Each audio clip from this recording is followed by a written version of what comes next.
A continuación, desde la Iglesia Bautista Bendición, la predicación de la Palabra de Dios. Buenos días, pueden tomar asiento, por favor.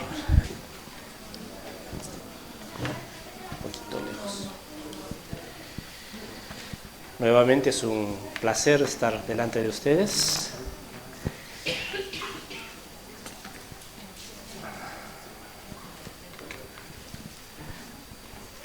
Si no me escucharon, buenos días. Buenos días. El título del mensaje de esta mañana es Decisiones. Y el punto es que cada día en nuestras vidas tomamos decisiones, ¿verdad? Cada día tomamos diversas decisiones. Las decisiones que tomamos ayer nos afectan para hoy. Las que hoy tomaremos nos afectarán en el futuro. Decidimos cuando somos más jóvenes con quién queremos casarnos. Yo me casé con mi amada esposa, ya hace muchos años atrás, no digo cuántos, y somos felices. Hace unos años, en la gracia del Señor, decidimos salir del Perú y Dios nos trajo para aquí. Pero no es que Dios nos obligó, nosotros decidimos.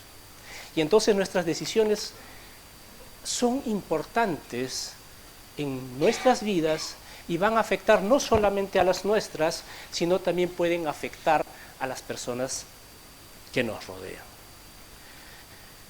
En la mañana, seguramente, o ayer decidimos estar todos, o los que estamos aquí en la iglesia, ¿verdad? Nadie nos obligó, nadie nos puso o alguien lo obligaron, no creo, ¿verdad? Escuché el caso de una señora que en la mañana estaba discutiendo con su marido, que tienes que levantarte porque ya es tarde. A tanta insistencia el marido le dice, bueno, mujer, dame 2 razones para levantarme. Bueno, la señora le dice, bueno, la primera razón es que hoy es domingo y tienes que ir a la iglesia. Tenemos que ir a la iglesia. Y la segunda razón es que tú eres el pastor. Bueno, ese es el caso. Vamos a abrir nuestras Biblias en el libro de Génesis. A propósito, no he puesto los versículos o el pasaje bíblico adelante, así podamos abrir nuestras Biblias.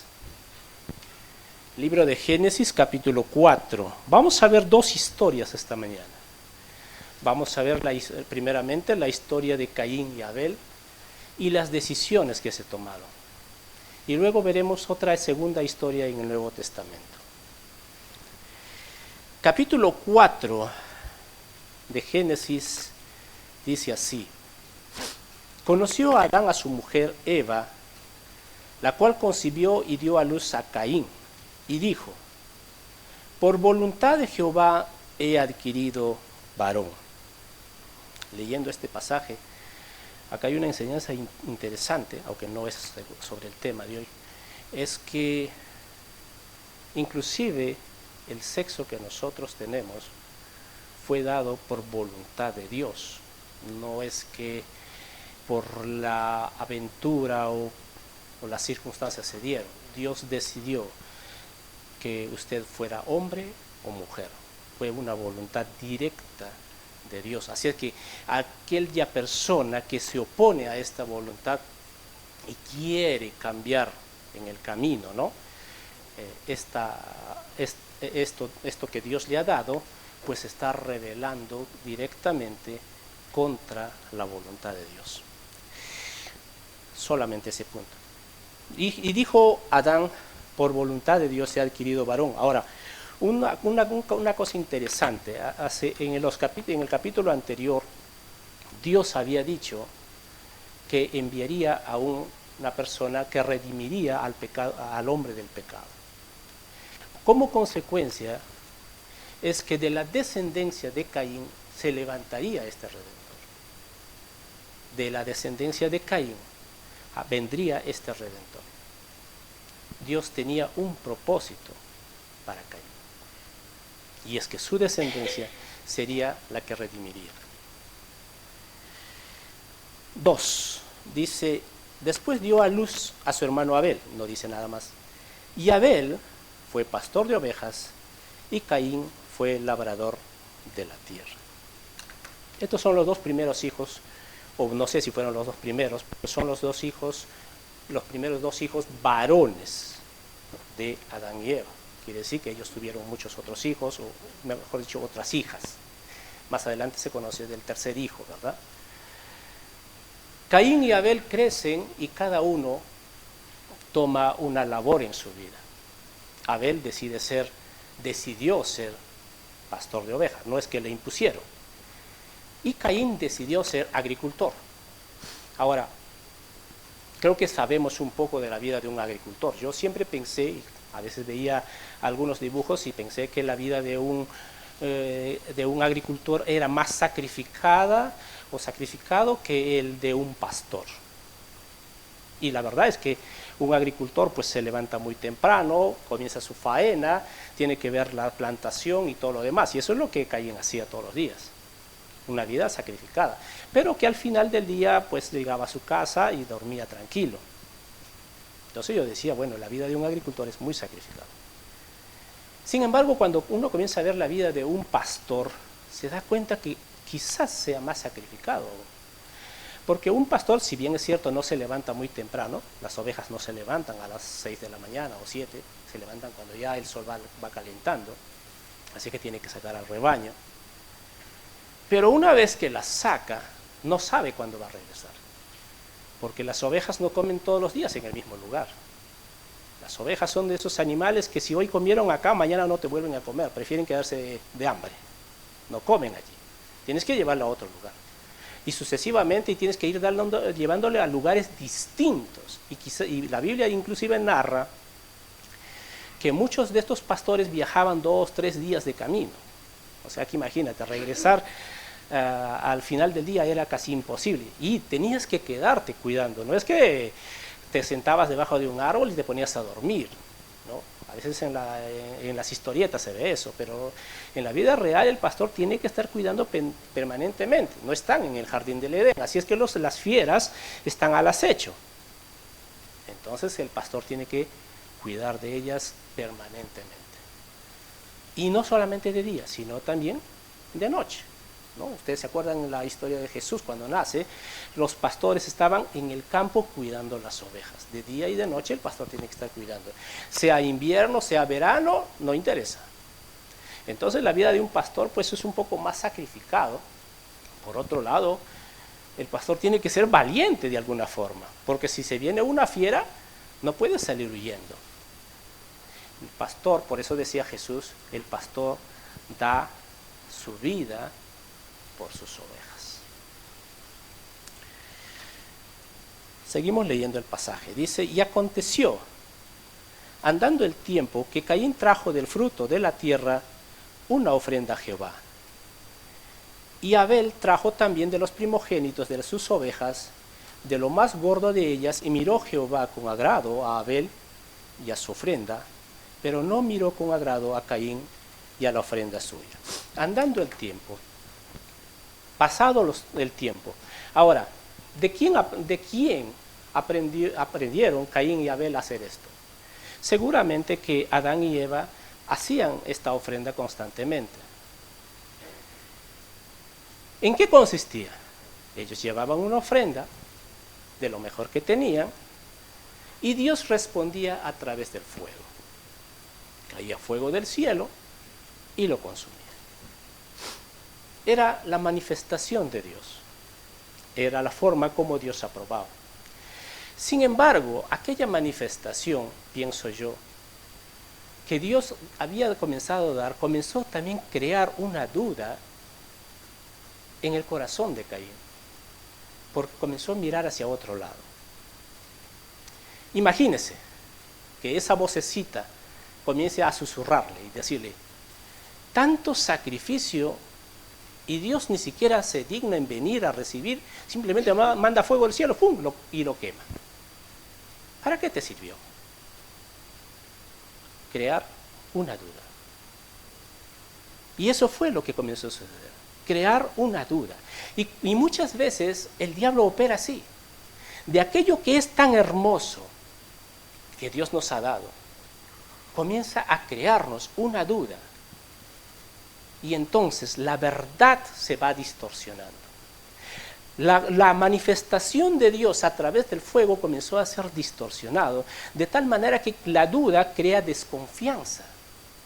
Y Caín comienza a pensar, ¿para qué voy a dar una ofrenda si Dios al final simplemente lo va a quemar? ¿Para qué voy a dar de lo mejor si Dios solamente mandará fuego y lo quemará todo? Y su corazón se va alejando poco a poco de Dios. Y dice la Biblia que Caín trajo del fruto de la tierra aquello que seguramente ya no le servía mucho. Quizás esas patatas que ya tenían raíz, o esa zanahoria que ya está ennegrecido, que ya no se puede comer en ensalada, ¿verdad? Aquello que ya no le sirve, aquello que ya no lo va a utilizar.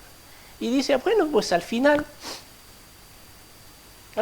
Dios lo va a quemar. Esté bueno o esté malo, Dios lo va a quemar. Y comienza a alejarse de Dios. Y el punto es aquí. ¿Cuál fue la actitud que comenzó a tener? No tanto, Dios no estaba viendo tanto en el producto. No estaba viendo si eran patatas o eran zanahorias o eran tomates. No, está viendo el corazón con que se da. En ocasiones yo he conversado, y quizás esto no es mucho del tema, pero he conversado, por ejemplo, con mis compañeros en el trabajo, y siempre me dicen, ¿y cuando vas a tu iglesia tú diezmas? ¿Tú ofrendas? Le digo, claro, sí lo hago. ¿Y por qué lo haces? ¿Por qué tienes que darle al pastor tu dinero? ¿Por qué tienes que darlo a la iglesia? Yo lo que hago es le doy a alguien que necesita y así cumplí. Pero la Biblia no dice eso. La Biblia dice a la iglesia, traer los diezmos al alfolín. Es un mandato. Que tú hagas un bien a otra persona es muy aparte. Pero la Biblia tiene un principio, ¿verdad? Pero fíjense, si yo me pongo a escuchar esa voz, aquel principio que Dios ha dado, puedo tomarlo como cierto y comenzar a decir, claro, ¿para qué voy a dar aquí? Puedo darle a ese que necesita ayuda. Y comienzo a tergiversar. Y luego poco a poco diré, ¿para qué le voy a dar tanto? ¿Por qué no le doy lo que me sobra? Y en lugar de ser una bendición, comienzo simplemente a hacer como algo de costumbre. ¿No? Y eso es lo que comenzó a suceder en la vida de Caín. Aquello que Dios había designado como una manifestación hermosa, comenzó a ser degradado. Y en su corazón comenzó a haber ese rechazo. ¿Para qué lo voy a dar? ¿Por qué tengo que sacrificarme? ¿Por qué tengo que dar de lo mejor? O a veces seguramente en nuestra mente pasa, ¿no? Y no creo que en alguno nunca le haya pasado a usted, a mí sí me ha pasado alguna vez. ¿Por qué tengo que ir este domingo a la iglesia? Uy, mucho frío, sobre todo en el invierno, ¿no? Hace tanto frío que decimos un ratito más y a veces ese ratito se nos pasa. Pero ¿por qué nos congregamos, por ejemplo? ¿Por qué venimos los domingos? ¿Porque es una costumbre? No, porque la Biblia nos dice, no dejes de congregarte, como algunos tienen por costumbre. Son principios que Dios nos ha dado. Pero esos principios no deben ser llevados a cabo por ser obligados, sino porque está primeramente en nuestro corazón. Cuando en nuestro corazón está, digamos, el dar una ofrenda, entonces nosotros lo hacemos, aun cuando es pequeño, como la mujer que tenía solo 2 dracmas y las echó, fue lo más grande, aun cuando es muy pequeño. Si es que salió de tu corazón, es lo más grande que le estás dando a Dios. Pero si aún fuera muy grande, pero no sale de tu corazón, simplemente es un cumplimiento más. Y dice la Biblia que no miró Dios con agrado la ofrenda de Caín. Sin embargo, Abel, seguramente como pastor, cuidó una oveja. Esa ovejita que dormía en su regazo, que estaba cuidándolo constantemente, la mejor oveja que tenía en el rebaño, lo sacrificó porque su corazón era agradecido, sabiendo que de todo el fruto que tenía, era porque Dios se lo estaba dando. No era porque era el esfuerzo de sus manos, la consecuencia de su esfuerzo propio, sino porque Dios es quien le estaba dando. Y si nosotros tenemos esa misma actitud de dar, porque sabemos que Dios es quien nos da, entonces nuestra ofrenda, todo lo que hagamos, será recibido con agrado por el Señor.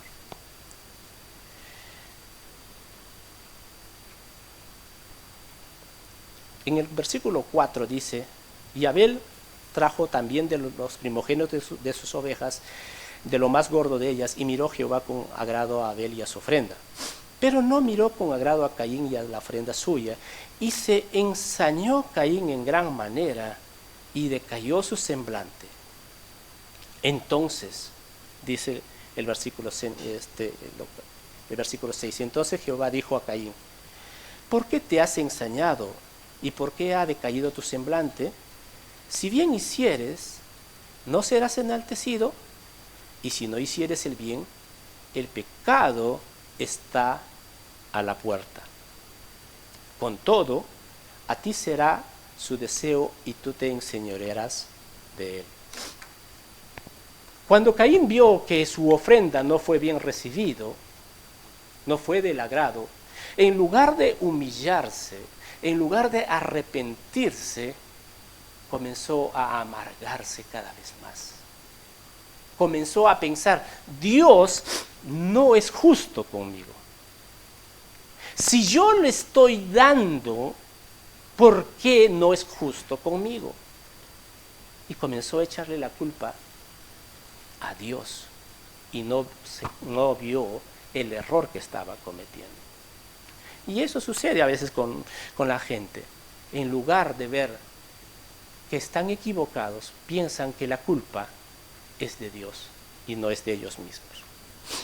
Y decayó su semblante, dice en este pasaje. Quiere decir que comenzó a mostrar tristeza, comenzó a mostrar amargura, ya no era una persona alegre, ya no era una persona jovial, ahora era una persona amargada, porque pensaba que Dios era injusto con él.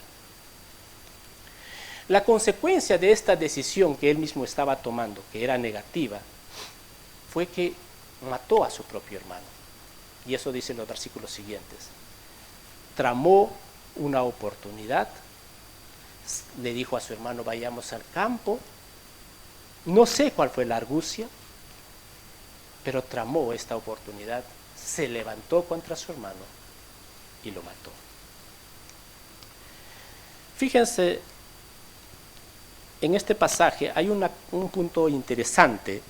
Dice, antes de que Caín matara a su hermano, Dios comenzó a hablar con él. Quiso hacerle entrar en razón y le dice, si bien hicieres, no serás enaltecido, y si no hicieres, fíjense, no dice si hicieres el mal, dice si no hicieres el bien, el pecado está, ¿qué dice? A la puerta. El pecado siempre estará acechándonos. Constantemente, la Biblia dice en otro pasaje que Satanás mismo está como león rugiente buscando a quien devorar, ¿verdad? Y es lo mismo que sucede. El pecado siempre estará acechándonos si no hacemos el bien. Si hacemos el bien, seremos enaltecidos por el Señor. Pero si no hacemos lo que es correcto, el pecado siempre estará a una puerta. Si comenzamos a desviarnos de los principios de Dios, el pecado siempre estará a la puerta. Y eso es lo que pasó con Caín. No hizo el bien y el pecado comenzó a llenar en su corazón esa raíz de amargura y dijo, tenemos que solucionar todo esto. ¿Y cuál fue la solución? Quitarse el supuesto problema de en medio. ¿Cuál era su problema? No, para él mismo, para Caín el problema no era él. El problema era su hermano, porque cada vez que veía a Abel, veía que Dios lo estaba desechando. Cada vez que veía a Abel, veía cómo Dios no había aceptado su ofrenda. Él no estaba viendo su error. Y el ser humano por lo general hace eso, nunca ve su error, siempre ve que la culpa es del otro. Y cada vez que veía a Caín, veía por qué Dios no lo había aceptado. Y entonces su solución inmediata fue, me quito al hermano de en medio. Y mató a su propio hermano para supuestamente arreglar su problema. Pero el problema se empeoró. Porque Dios vio todo lo que Caín había hecho. Dice más el pasaje, y dijo Caín a su hermano Abel, salgamos al campo, y aconteció que estando ellos en el campo, Caín se levantó contra su hermano Abel y lo mató. Y Jehová dijo a Caín, ¿dónde está Abel tu hermano? Y él respondió, no sé, ¿soy yo acaso guarda de mi hermano? Y él le dijo, ¿qué has hecho? La voz de la sangre de tu hermano clama a mí desde la tierra. Caín mató a su hermano y luego se hizo, como decimos a veces, se hizo el loco, ¿no? No sé. Dios le dice, ¿dónde está tu hermano? ¿Es que acaso Dios no lo sabía? Dios lo había visto. Pero Dios buscó llamar la atención una vez más. Fíjense, hizo algo malo y Dios no lo desechó. Desechó la ofrenda, mas no lo desechó a él. Mató a su hermano y Dios no lo desechó. Le quiso que entrara en razón todavía. A veces nos preguntamos, decimos, ¿no? ¿Por qué hay tanta gente mala en el mundo? Yo a veces digo, ¿por qué Dios no se lo lleva de una vez? ¿No? Escuchas de gente, de pedófilos, de gente que maltrata a otros y decimos, ¿por qué es que Dios mejor no se lo lleva a ellos? Y es que la misericordia de Dios es tan grande que aún a ellos todavía intenta salvarlos. Y en el caso de Caín fue lo mismo. Después que hubo matado a su hermano, Dios no dijo, ok, cometiste este asesinato desechado para siempre. No, Dios todavía busca conversar con Caín, busca hacerlo entrar en razón y le dice, ¿dónde está tu hermano? Y la respuesta de Caín fue algo literal, ¿no? No sé. ¿Acaso yo tengo que cuidarlo? Es grande. Que se cuide de él. ¿Por qué tienes que preguntarme a mí? Y Dios le dice, ¿qué has hecho? La sangre de tu hermano clama. Conversaba estos días, hoy día con mi esposa y le decía, justo hace unos días estaba viendo un pequeño video de un senador o diputado, creo, de Estados Unidos, que estaba confrontando a una abogada abortista y le decía, ¿a usted qué tipo de aborto le agrada más? Y le daba ahí las formas. Más o menos le presenta 5 formas de aborto, que son horribles.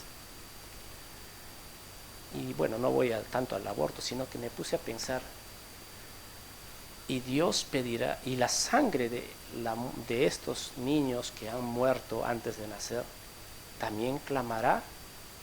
La sangre de Abel clamó desde la tierra. La sangre de estos niños también va a clamar. Y va a ser triste. La consecuencia de todo esto es que Dios desechó totalmente a Caín y Caín salió de la presencia del Señor en rebeldía. Se alejó completamente y su descendencia y aquello que Dios había planificado para Caín terminó.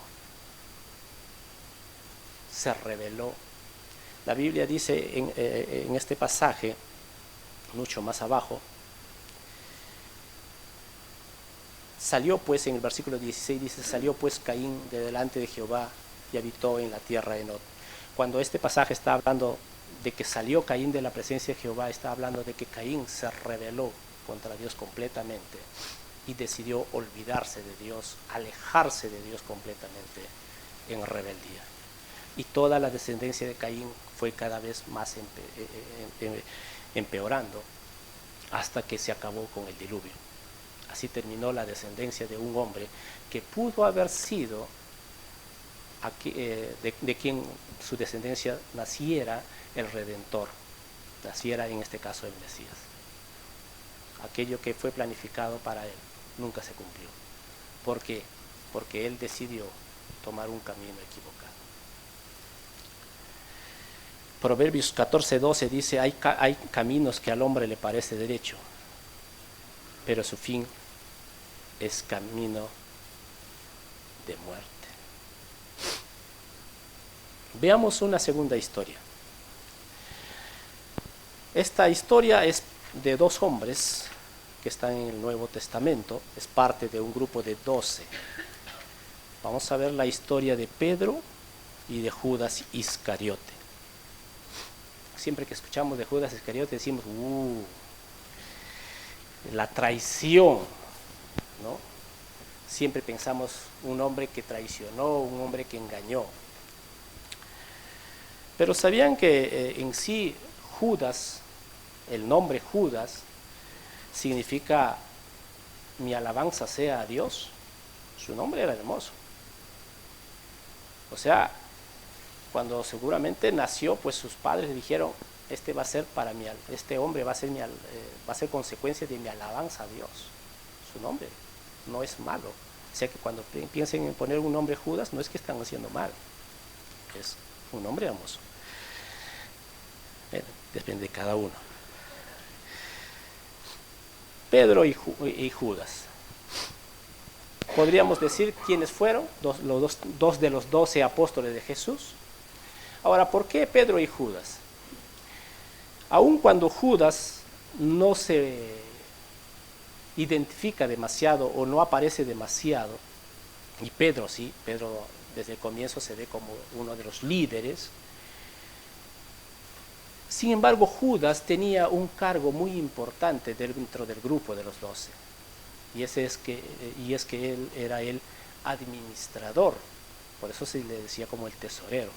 Aunque tenía una debilidad, desviaba los fondos hacia donde no debía, y por eso se le consideraba como un ladrón, ¿no? Y no es que quizás él se quedaba con el dinero, solamente es posiblemente que haya desviado hacia otros fondos, ¿no? Hacia otro lado, no sé, o se quedaría con él, pero tenía un problema, pero era un buen administrador. Yo me ponía a pensar, ¿qué hubiese sucedido si Judas no hubiese traicionado al maestro? En el libro de los Hechos, cuando ya comienza el ministerio, ¿se acuerdan? Hubo un gran problema. Las viudas eran desatendidas. ¿Por qué? Porque no había un administrador dentro de los 12. O sea que si Judas hubiese estado allí, él hubiese arreglado todo eso de un momento a otro y no hubiese habido problema.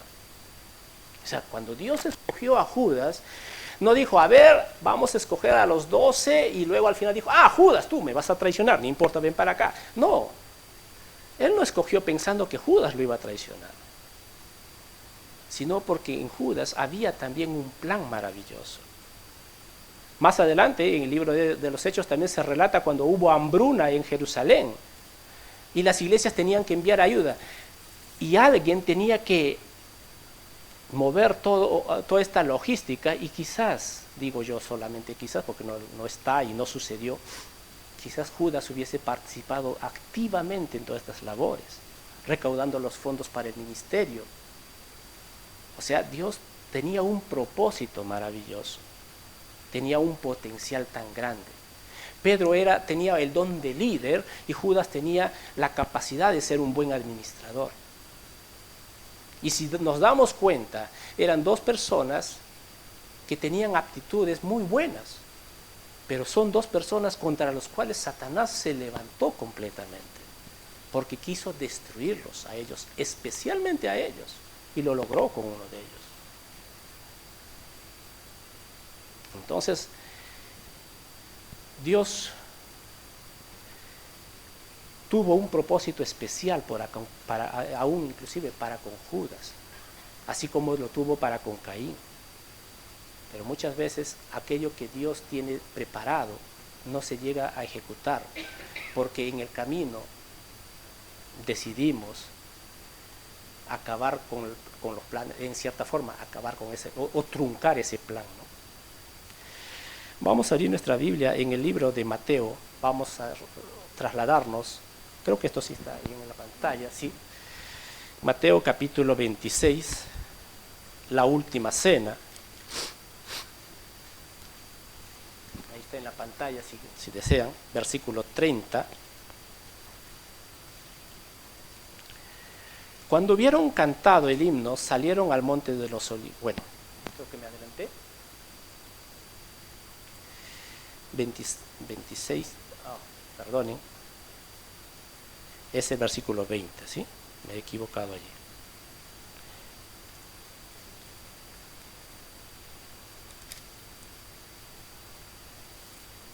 Versículo 20 dice, está mal escrito, perdonen.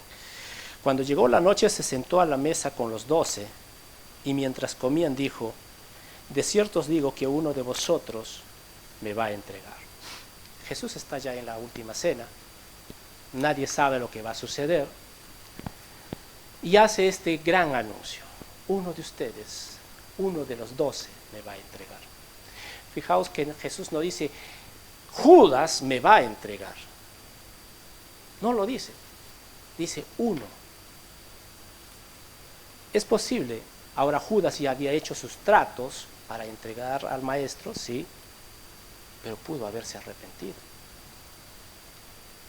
La Biblia solamente, o la profecía solamente decía que uno del grupo de confianza de Jesús lo iba a traicionar.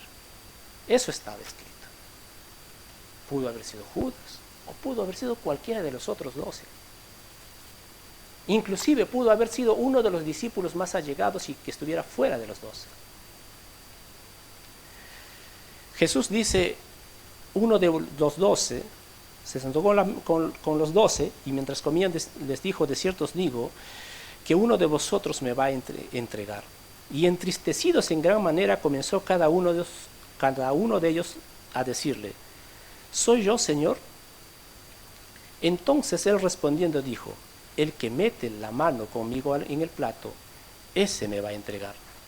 A la verdad, el Hijo del Hombre va según está escrito de él, mas ay de aquel hombre por quien el Hijo del Hombre es entregado, bueno le fuera a ese hombre no haber nacido.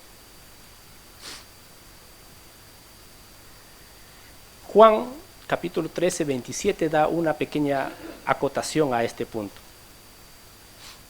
Dice, y después del bocado, Satanás entró en él y entonces Jesús le dijo, lo que vas a hacer, hazlo pronto. Están en la mesa, Jesús les dice, uno de ustedes me va a entregar. Todos ellos se preguntan, ¿quién es? Jesús no les da el nombre, solo le da una señal. Y Judas, al parecer aquí todavía estaba dubitativo, hacerlo, no hacerlo, me arrepiento o no. Pero después del bocado, después que el Señor comparte la mesa con él, Satanás entró en su corazón, no tomó completamente su voluntad, sino que, como quien dice, le dio ese empujón. Y como Jesús mismo le dijo, lo que vas a hacer, hazlo pronto, quizás pensaría, bueno, tengo que hacerlo. Y salió del grupo de los 2. Inclusive cuando él salió de la cena, tampoco sabían que Judas iba a traicionarlo. Aún allí, ellos pensaban que Judas salía a hacer algún trabajo o alguna encomienda que Jesús le hubiese asignado. En el versículo 30 dice, y cuando hubieron cantado el himno, salieron al monte de los olivos. Entonces Jesús dijo, todos vosotros os escandalizaréis de mí esta noche, porque escrito está, heriré al pastor y las ovejas del rebaño serán dispersadas. Pero después que haya resucitado, iré delante de vosotros a Galilea. Respondiendo Pedro le dijo, aunque todos se escandalicen de ti, yo nunca me escandalizaré. Jesús le dijo, de cierto te digo que esta noche, antes que el gallo cante, me negarás 3 veces. Quiero que tomemos en cuenta este término. Cuando Pedro le dice, aunque todos se escandalizaren.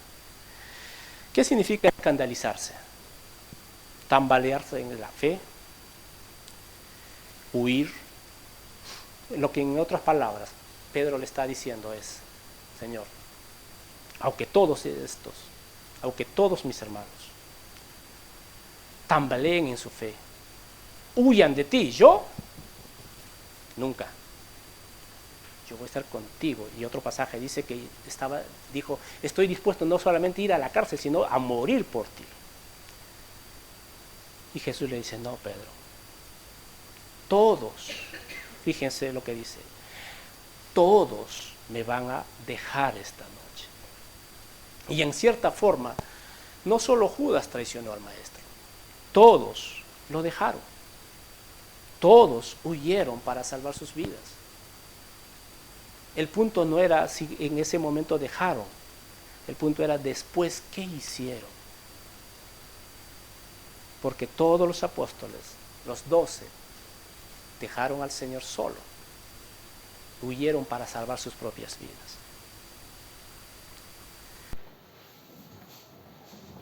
El relato bíblico sigue hablando y dice que después que apresaron a Jesús, y cuando fue ya llevado, ahora hay muchas cosas todavía que suceden allí, pero después que Jesús fue llevado y comenzó a ser maltratado,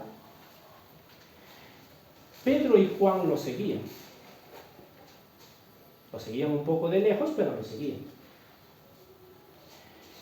Y solamente pienso, no dice la Biblia, no está escrito, que quizás también Judas lo seguía.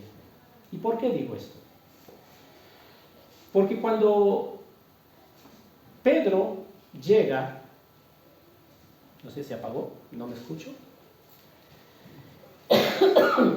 Dice, vamos a la Biblia, dice en el capítulo 26, versículo 69, dice, Pedro estaba fuera en el patio y se le acercó una criada,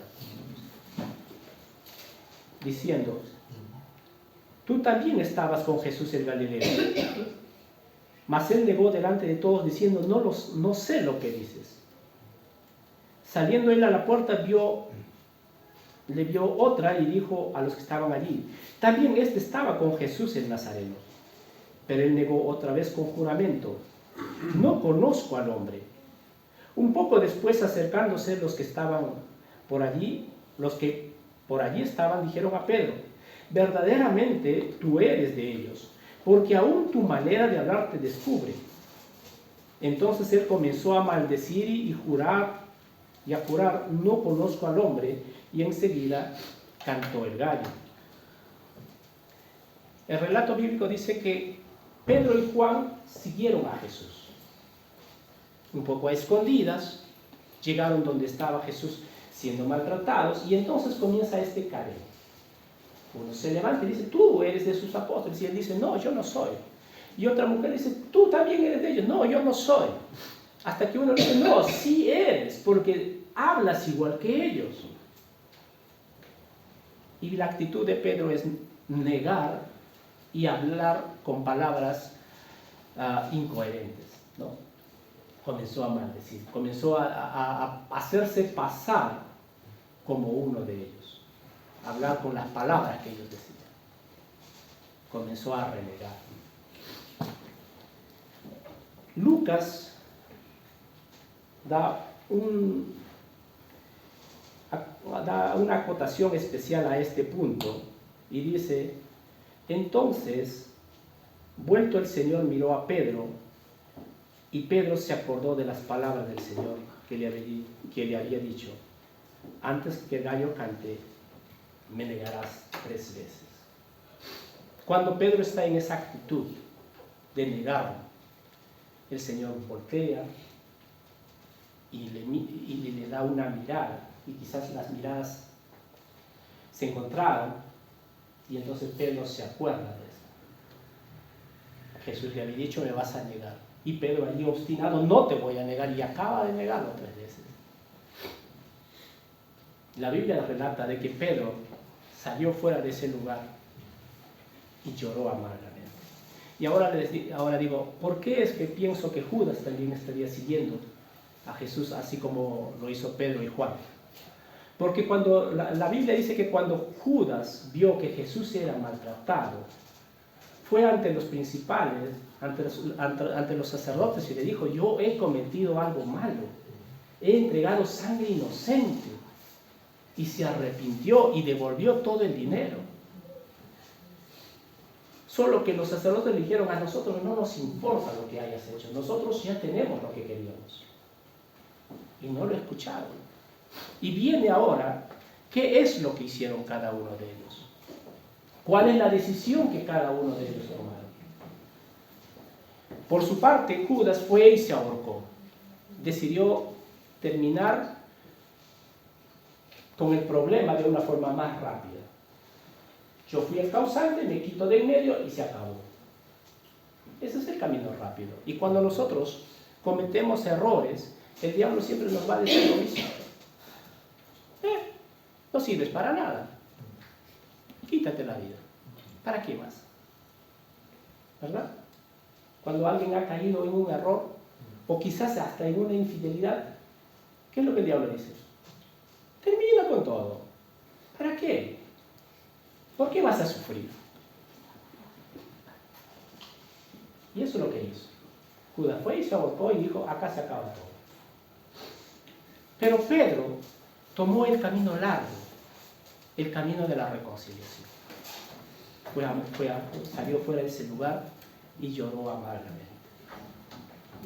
Reconoció que en sus propias fuerzas él había fallado. Les dije hace un momento en el pasaje que Pedro había dicho, aunque todos se escandalizaron, yo nunca me voy a escandalizar. Cuando todo esto había pasado, Jesús fue a restaurar a Pedro. Estaban luego ya después de la resurrección. Jesús está con Pedro caminando en el mar de Galilea y le dice, Pedro, ¿tú me amas? Más adelante, en el capítulo 21, le dice Pedro, ¿tú me amas más que estos? Y a la primera pregunta, Pedro no se da cuenta de lo que Jesús le está diciendo. Pedro había dicho, aunque todos se escandalicen, aunque todos te dejen, yo no te voy a dejar. Y Jesús le dice ahora, ¿tú me amas más que estos? Y Pedro dice, sí, Señor, sabes que te amo. Jesús le vuelve a preguntar, Pedro, ¿me amas? Y él dice, sí, claro que sí. Y cuando por tercera vez Jesús le pregunta, ¿tú me amas? Pedro se entristeció. ¿Por qué? Porque se acordó de ese momento, cuando había dicho, Señor, yo no te voy a negar. Yo voy a ir a morir, si es posible voy a morir contigo. Y lo único que Pedro hace es, Señor, tú lo sabes todo. Y eso es lo único que Dios quiere. Que podamos acercarnos a Él. Cuando hemos fallado, que podamos acercarnos a Él y decirle, Señor, realmente tú lo sabes todo. En mis fuerzas no lo voy a lograr. En mis fuerzas quizás te fallaré una y otra vez. Pero tú lo sabes todo. Vamos terminando. Quiero leerles a ustedes lo que la madre de Spurgeon un día escribió, o la oración de la madre de Spurgeon. Dice, Señor, si mis hijos continúan en pecado, no será por ignorancia, y mi alma tendrá que dar testimonio contra ellos en el día del juicio, si no se aferran a Cristo. Deuteronomio 30:19 dice, Moisés está hablando A los cielos y a la tierra llamo por testigos contra vosotros, que os he puesto delante la vida y la muerte, la bendición y la maldición. Escoge pues la vida para que vivas tú y tu descendencia. Dios ha puesto delante de nosotros, ya sea la vida y la muerte, la bendición y la maldición. Y Dios nos dice siempre, tú tienes que decidir. ¿Qué camino quieres tomar? ¿Qué es lo que quieres para tu vida? ¿Ese camino fácil que te arregla aparentemente los problemas? ¿O quieres tomar el camino quizás un poco largo de la reconciliación? De humillarte delante de Dios siempre que falles. Dios nos da siempre una segunda oportunidad. Cuando fallemos, no nos alejemos de Él. Busquémoslo, porque Él siempre estará allí. Como Pedro, podamos decir, tú lo sabes todo. Tú sabes que te amo. Amén. Oremos. Te damos gracias, Dios, por este tiempo. Te damos gracias por esta palabra, Señor, que nos has dado. Que cuando fallemos, Señor, sea las circunstancias en que estemos, podamos volver a ti, diciendo que tú lo sabes todo.